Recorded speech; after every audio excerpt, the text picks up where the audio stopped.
Salut à tous, c'est Furinja, j'espère que vous allez bien. Aujourd'hui, on va parler donc de la vidéo prévue sur les 16 royaumes. Sans plus tarder, nous allons commencer, mais juste avant, je vous invite à liker, partager et commenter, cela me fera très plaisir et avancera à la chaîne. Donc, je vous remercie si vous le faites. Enfin bref, passons à la vidéo.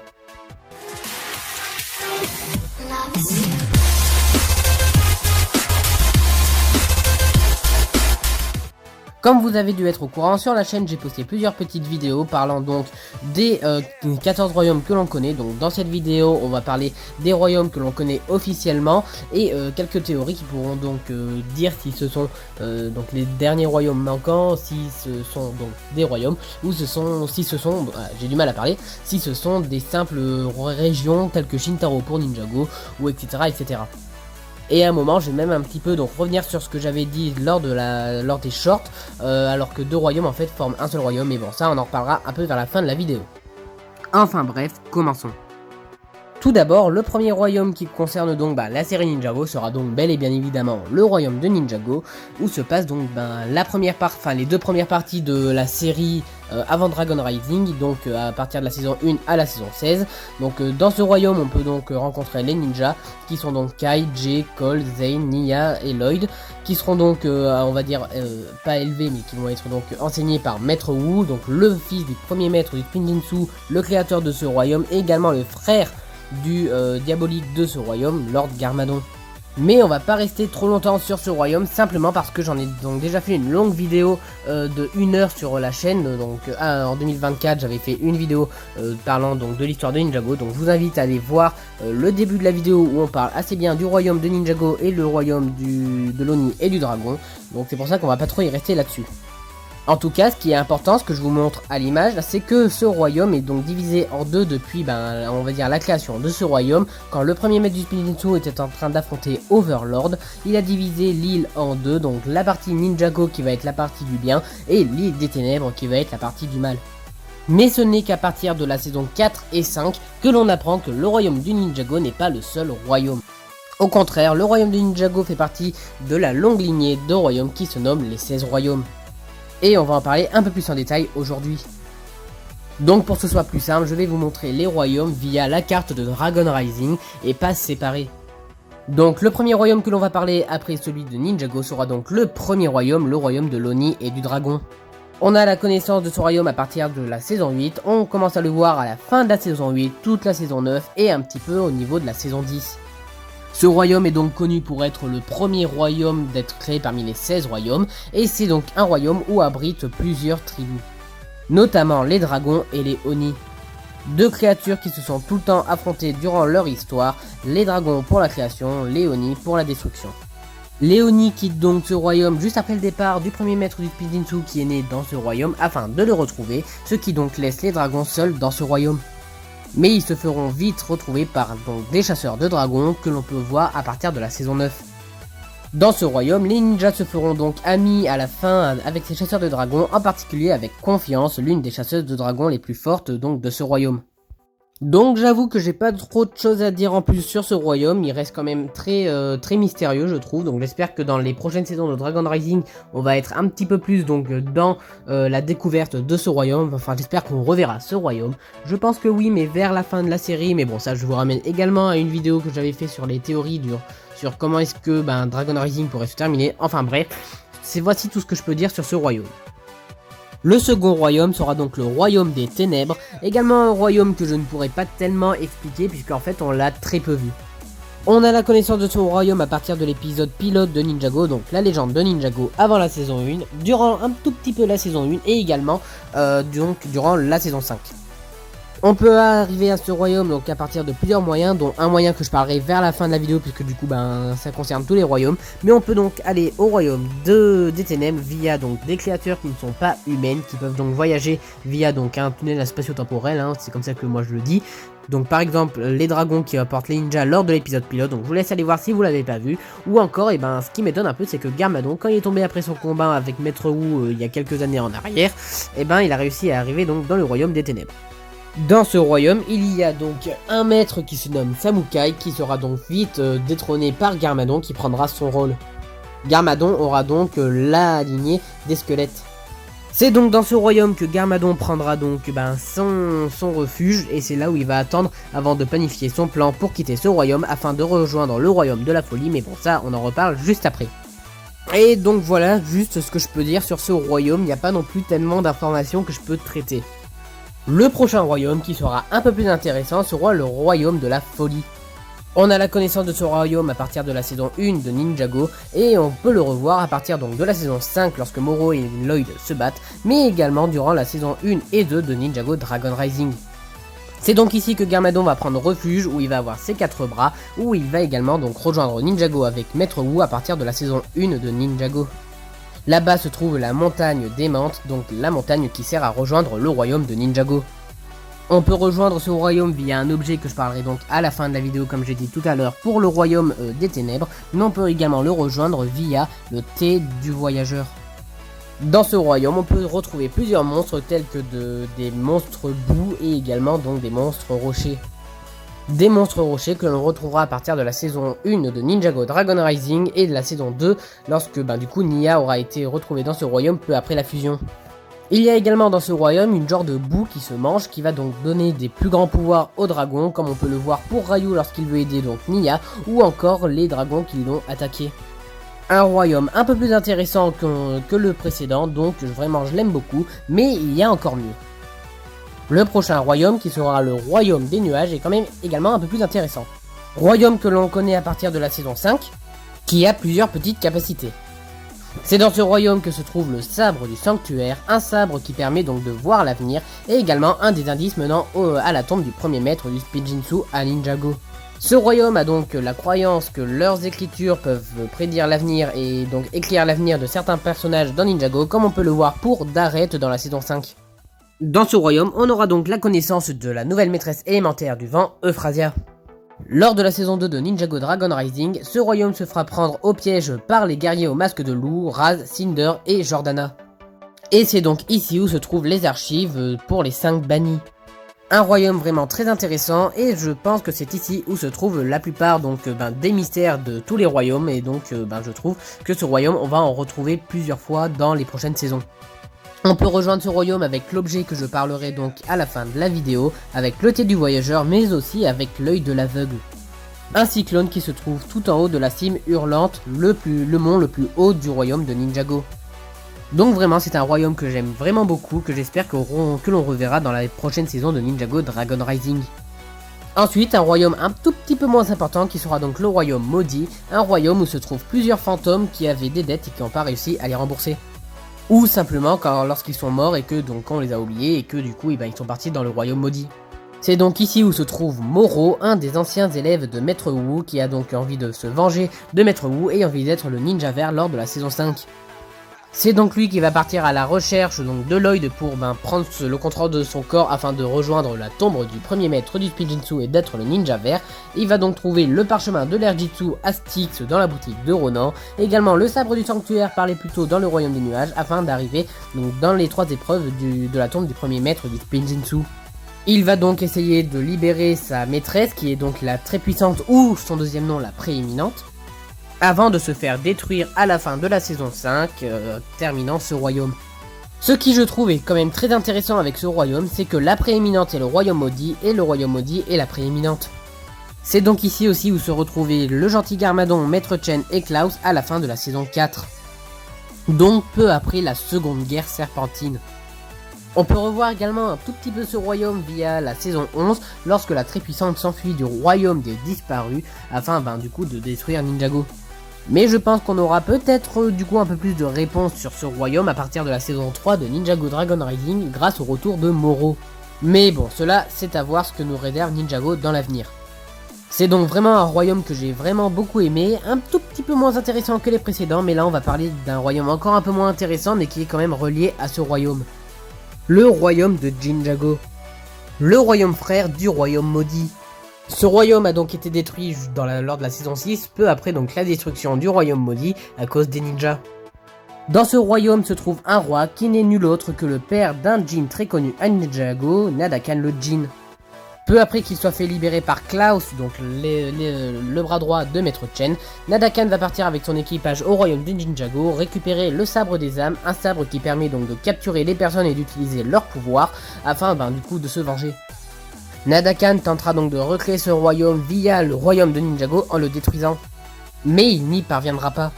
Ce sera que lors de la saison 1 de Ninjago Dragon Rising avec le Jin Azadur qui était dans un autre royaume pour faire donc une mission que du coup il retentera de recréer ce royaume via donc un tout petit grain de ce royaume qui reste.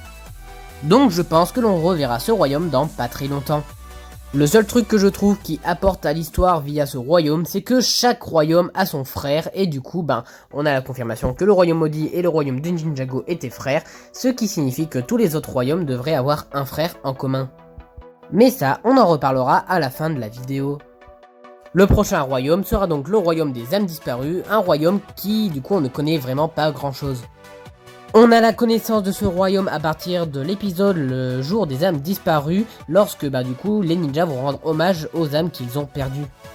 Lloyd et Misako pour Garmadon, Maître Wu pour son père, Jay du coup il a perdu personne donc ce sera avec sa famille qu'il va fêter, Nia et Kai vont penser que c'était leurs parents donc qui sont morts, ou encore pour Zane, donc son père le docteur Julien. Et en fait ce royaume ce serait un peu la vie après la mort pour du coup la série. On peut rejoindre ce royaume via donc le thé du voyageur, mais il en faut une très grande dose puisque du coup c'est un royaume quand même assez éloigné.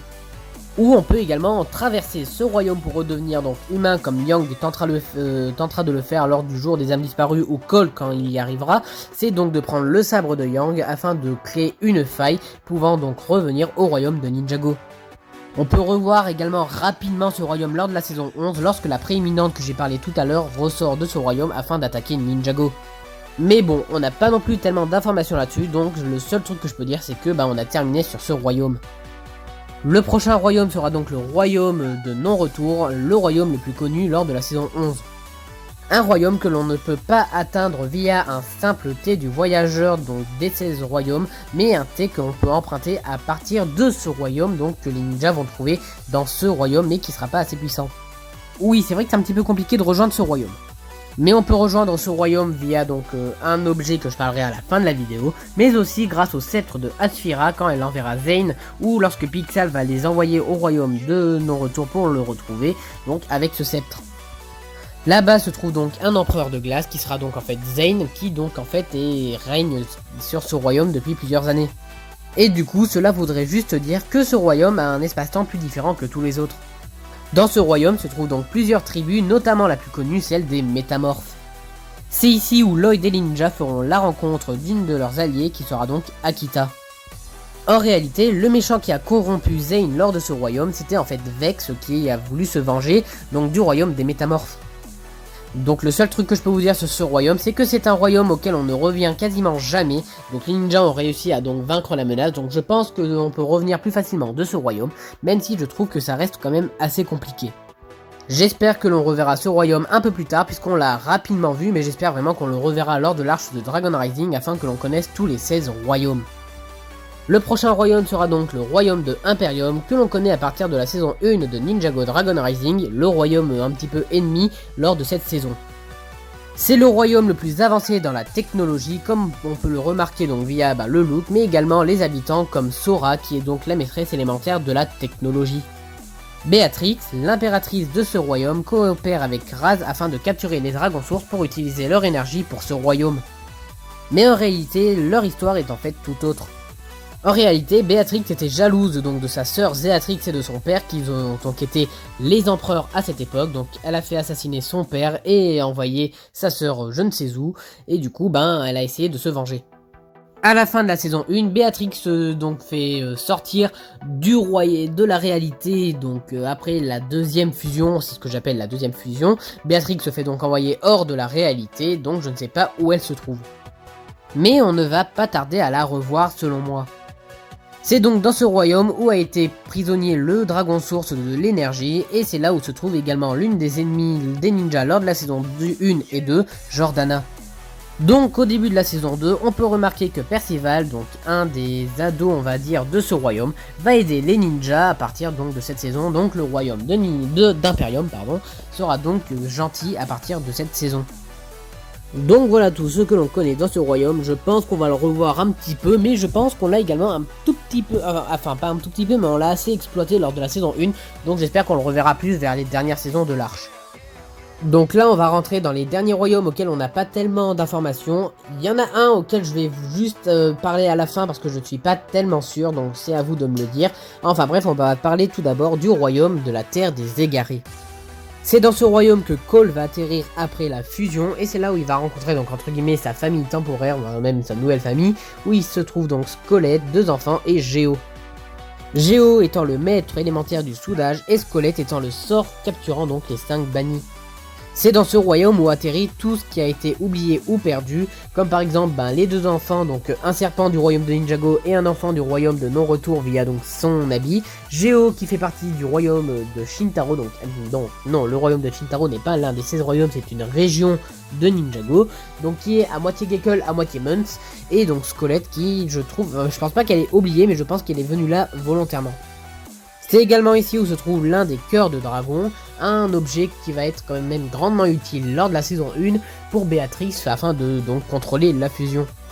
Donc oui, on n'a pas non plus tellement de grandes informations sur ce royaume, simplement que du coup ce sera ici où va atterrir un portail, le portail qui va permettre de rejoindre les 16 royaumes, ce qui confirme que le royaume de la Terre des Égarés fait partie des 16 royaumes.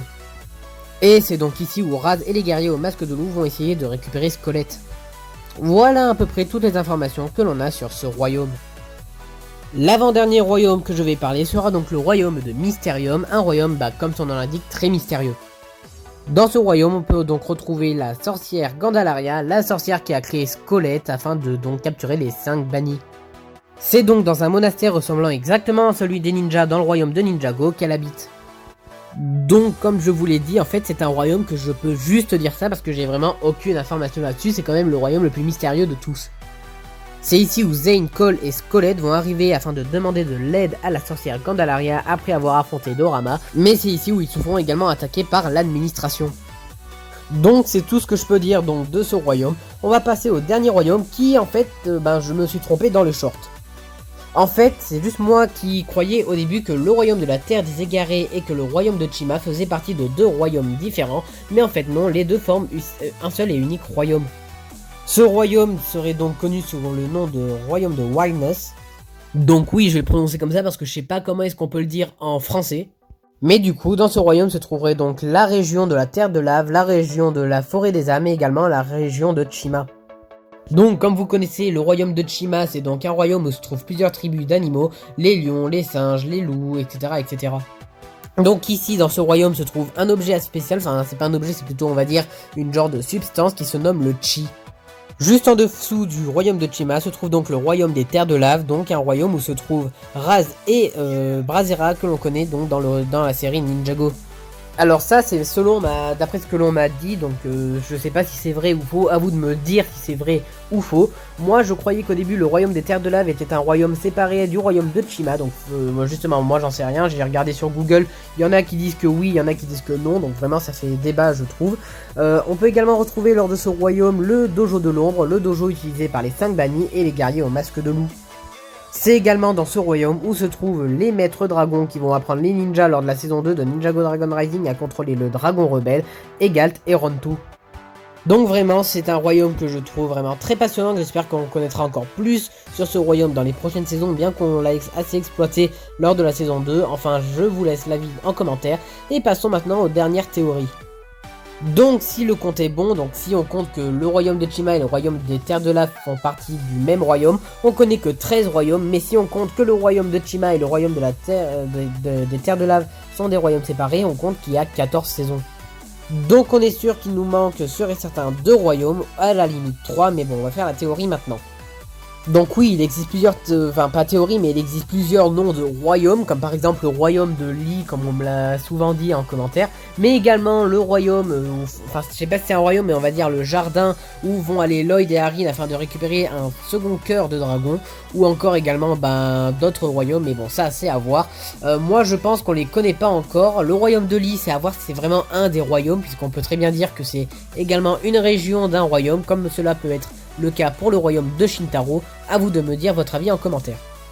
Aussi, ça peut très bien être le royaume de l'administration, mais cela est confirmé qu'en fait le royaume de l'administration fait partie en fait du royaume de la folie, qui est également une région. Donc à vous de me dire ça en commentaire. Avant-dernière chose, avant de terminer la vidéo, comme je l'ai dit pour le royaume maudit et le royaume de Jinjago, les royaumes ont donc des frères. Je vous invite donc à me dire en commentaire vos avis sur, vos théories donc sur quel royaume serait donc frère. Donc pour moi, le royaume des terres de lave et le royaume de Wildness et le royaume de Ninjago serait donc pour moi le royaume serait des royaumes frères. Le royaume des nuages serait peut-être frère avec le royaume des ténèbres. Enfin, c'est à voir. Moi, je vous en parlerai possiblement dans une prochaine vidéo si cela m'intéresse. Sinon, je vous laisse me dire votre avis en commentaire. Et enfin, pour terminer en beauté, on va terminer avec l'objet que je parle depuis tout à l'heure, un objet qui permet donc de voyager avec les 16 royaumes, le cristal du royaume. C'est l'objet qui se trouve dans la tombe du premier maître du Spinjitzu lors de la saison 5. Donc oui, je sais que c'est pas tellement une surprise, mais je trouve que c'est quand même assez bien de terminer là-dessus. Donc c'était la vidéo que j'avais prévue parlant donc des 16 royaumes un peu plus en détail, j'espère qu'elle vous aura plu. Je sais que j'ai un tout petit peu bégayé, mais cette vidéo je l'ai fait quand même depuis très longtemps, donc je suis un petit peu fatigué de la tourner, donc j'espère qu'elle vous aura plu. Si c'est le cas, n'hésitez pas à liker, partager et commenter, cela me fera très plaisir et ça avancera beaucoup la chaîne YouTube. C'était Fury Ninja, à plus pour une nouvelle vidéo Lego.